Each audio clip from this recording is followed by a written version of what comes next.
Hey everybody, and welcome back to the channel. And if this is your first time here, thanks for tuning in. Today, I'm going over buyer's agency agreements, how they came to be, and why you're now required to have one. I'm Robin Vakai, the broker owner of Beach Bay Real Estate and a certified financial planner for 25 years.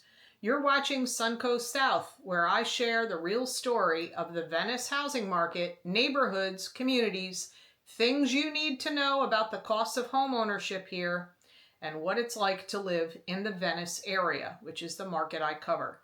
Now, let's get into buyer's representation agreements and what you need to know before signing one. So, what are buyer's representation agreements and why are they required? Well, it all starts with lawyers, if you can believe it. Beginning in 2019, several nationwide lawsuits were filed against the National Association of Realtors, NAR, regional and local MLSs, and some of the nation's largest real estate brokerage firms. The lawsuits claimed that the industry kept commissions higher than they needed to be because of one key issue. MLS rules required listing agents to include a buyer agent fee when entering a property into the MLS. If you wanted to list a home in the MLS, you had to offer compensation to the buyer's agent. That meant almost every listing showed the same or very close to the same buyer's agent fee. Because everyone could see the same fee, it created pressure to match it. If a seller offered less, the fear was, will agents still show my home? This led to less competition on fees, limited flexibility for sellers, buyers not understanding how their agent was paid, and that uniformity is a big part of what triggered the lawsuits. The lawyers representing the plaintiffs also argued that consumers weren't clearly informed about commissions. Industry practices, like the one I just explained, made it look like fees were standard. MLS rules made commissions feel fixed or required. So by displaying buyer agent fees in the MLS, it reinforced the belief that this is just what everyone charges. And then you get talk of a standard fee, which is prohibited. Attorneys claimed that this helped create an environment that discouraged negotiations and kept commissions inflated. Now, the lawsuits and the settlements forced major changes, including removing offers of compensation from the MLS, requiring buyer, broker, or buyer representation agreements, and more transparency around fees. So the messaging was, real estate commissions are too high. But the irony of all this is that the lawyers took home the biggest commission of all. They got more than $500 million when all is said and done based on the settlements. Pretty crazy, huh? So anyway, rather than fight the good fight, all the firms and the named defendants settled. And based on the numbers, you know this was a really big deal. So here are some of the whopping settlement amounts, starting with the largest. And that win went to NAR, the National Association of Realtors, who agreed to $418 million in settlement costs, paid over a 4-year period, and that first payment was due earlier this year in 2025. The other large payments were to Home Services of America for $250 million, and you may say, who is that?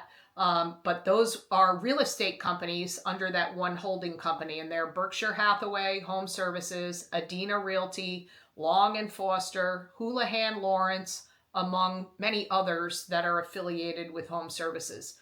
Anywhere Real Estate was also top of the list at $83.5 million. And you're probably saying, who the heck is Anywhere Real Estate? Well, they're the holding company for big names that you know, like Coldwell Banker, Century 21, Sotheby's, and Corcoran. Keller Williams, $70 million. Compass, $57.5 million. Remax, $55 million. EXP World Holdings and EXP Realty, $34 million. And there were many other companies who paid below $10 million in settlement costs, and those included Real Brokerage, Redfin, Weichert, Douglas Elliman, Engel and Volkers, to name a few. There are way more on the list.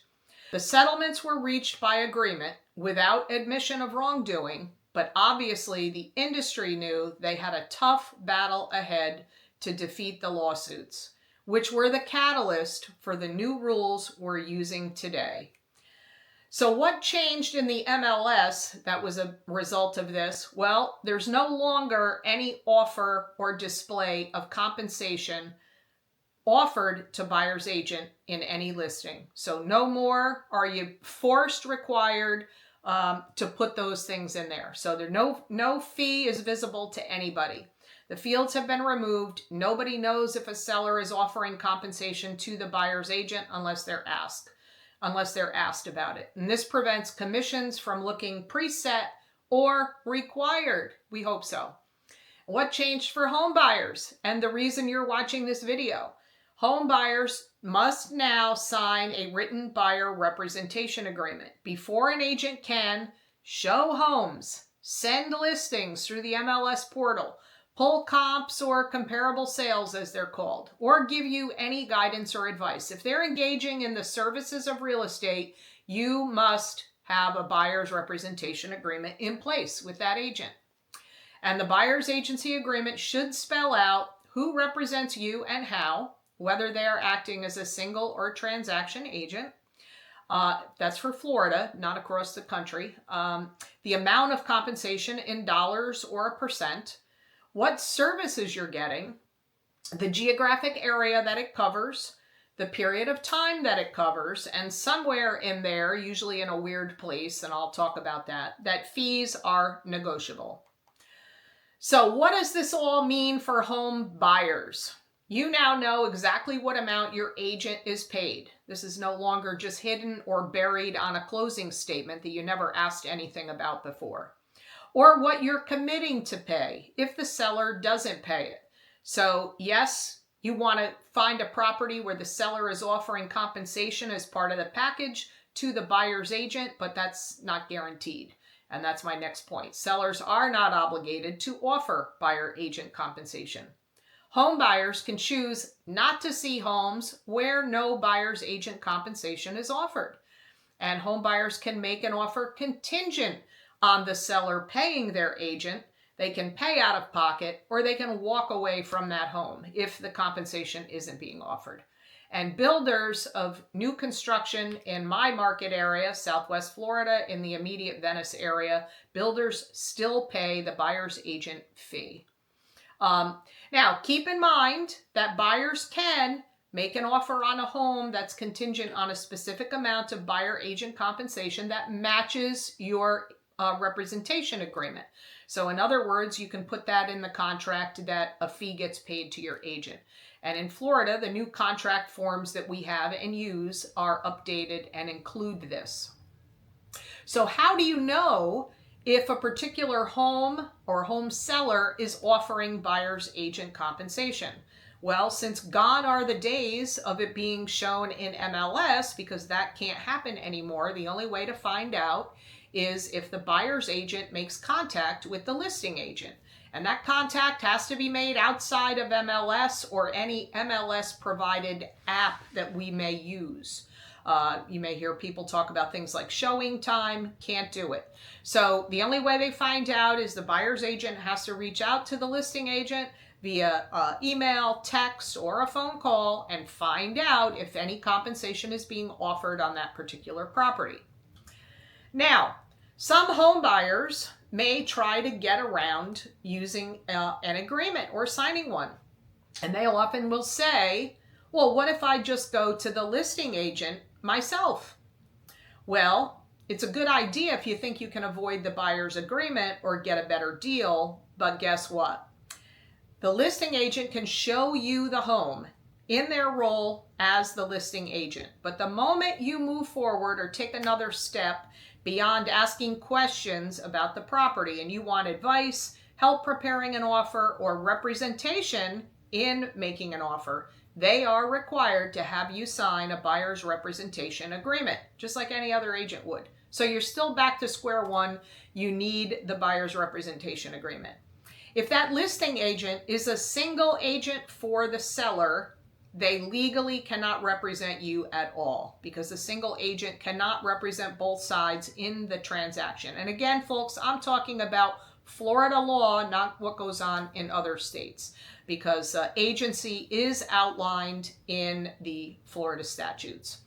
So if the listing agent is a transaction agent where they are basically acting as facilitators, and you know I've talked about this before, they can help you buy the house because they'd be acting as a transaction agent, but you still need a buyer's representation agreement with the listing agent. So that in that case, the listing agent would be representing both sides of the deal as transaction agents, not as single agents, because that's dual agency and is not allowed. So anyway, either way, you still are going to need a buyer's agency agreement. So what does this mean to you? You need the written agreement before an agent can legally show homes or give you any guidance. You're going to know exactly how your agent is paid. You can choose who represents you, not the seller or the listing agent. You decide the level of service or loyalty you want. You can say, I only want a single agent, a fiduciary that's representing me in this home purchase. And you'll know right away because the agreements spell out what agency is. Now, how the compensation works. Some sellers will still offer a buyer agent fee or a buyer agent commission. Some will offer less or nothing, but you still have options as a buyer. You can request compensation in your offer, as I already mentioned. You can pay the fee to your buyer's agent out of pocket, or you can move on to another property. The key point is you control the decision, not MLS, not NAR. So your agreement matters because without one, your only other option is to hire an attorney to help you draft offers and contracts and go back and forth with that. And most attorneys I know in the area do not show homes, so they're not going to take you out and show you property. Agents, however, cannot show homes, and that includes new construction. They're supposed to have an agreement with you even if they take you out to see new construction properties. And anyway, if you don't have an agent representation, you risk making decisions without someone representing you. So that's not a good idea. Now, what you need to know about these agreements. Some brokerage firms use in-house forms drafted by lawyers, but the majority use standard forms approved by Florida realtors, which are basically boilerplate forms with fill in the blanks, and they're written mostly to protect, don't be shocked, the brokerage firms. And remember that roughly 80% of Florida real estate transactions are done under transaction agency, where the agent is a facilitator acting as a neutral party, not a fiduciary. So all I'm going to say is use caution with the Florida Realtors boilerplate buyer agreements, and they have one for every type of agency, meaning they have one for transaction agency, single agency with right to with consent to transition to transaction agent, as it's called. 3 different forms, but they all have a lot of legalese in there that's really designed to protect the brokerage firms. So clauses that can make you pay even if you found the home on your own. Read the fine print in the sections that are protection period and conditional termination. They use wording in there, any other person language, which is like a huge loophole. There's some confusing legal wording buyers rarely understand. And you know what I say? Talk it through. If you're dealing with somebody, they sent you this agency agreement. Draw lines through stuff that you don't like some of that protection period stuff. And some of it is fair, but some of it can extend beyond what would normally be required. And make sure you check about any other fees that apply after the agreement ends. So reading the fine print. Now, what home buyers should look out for? Let's just remember, transaction agency does not permit the agent to negotiate on your behalf by law. They're supposed to be a facilitator, a neutral party, and they can't do anything that goes against either party to the transaction. So that basically rules out negotiating. Vague or confusing language in the agreement, which I just talked about. Fee payment during the protection period after the agreement ends, even if they didn't show you or find you the house. I'd cross it off. Said it before. Cancellation penalties and the terms. Make sure you read those. And also look out for big teams that have, big groups of agents, and find out if you're working with one agent or if anybody can help you. That's a question you want to ask. So my agreement is different. It's custom written. And of course, I am a single agent fiduciary. I have a clear upfront fee structure. There's a commission credit that I offer on new construction inventory homes. It's all written in plain talk, transparent language without legalese. No gotcha clauses or forced penalties. And I also offer a meet in person cancellation with 1 hour, because what happens if you sign this agreement, you're from out of state, you don't know me other than from listening to me on YouTube, and you meet me in person and say, oh, this isn't going to work, I don't like her, whatever. I give the opportunity to just, walk away and cancel the agreement. And all of my agreements have a minimum term of 6 months. So, questions you should ask before hiring a potential real estate agent to represent you.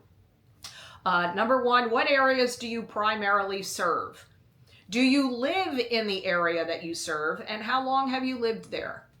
Do you live there full-time or part-time? We have a big seasonal and part-time population here, and that includes a lot of real estate agents. How long have you been licensed in Florida? Is real estate your full-time career? Or is this like a part-time job? Do you moonlight? Is it a side gig? Find that out. How many clients or customers have you represented in the last year? What are the price ranges you typically work in? Do you have experience with new construction and builder contracts? Do you offer guidance on HOA and CDD fees, plus community restrictions and regulations? What is your fee? Is it a dollar amount or a percentage?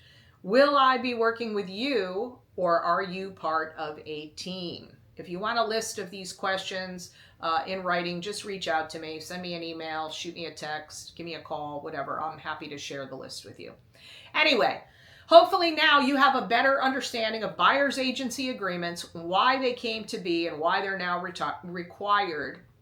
If you're planning a move to the Venice area, including Northport, Welland Park, Nokomis, Englewood, that's my market area, and you want a fiduciary agent on your side, please reach out via text or call me at 941-716-9867, or you can shoot me an email to robin@beachbayrealestate.com. And again, I'm Robin Vakai, the broker owner of Beach Bay Real Estate here in Venice, Florida, and a certified financial planner for the last 25 years. You've been watching Suncoast South, and if you found this helpful, please subscribe to the channel so you don't miss any more upcoming videos on the Venice market in my home buyer education series and also my home seller education series. Thanks for watching, and bye for now.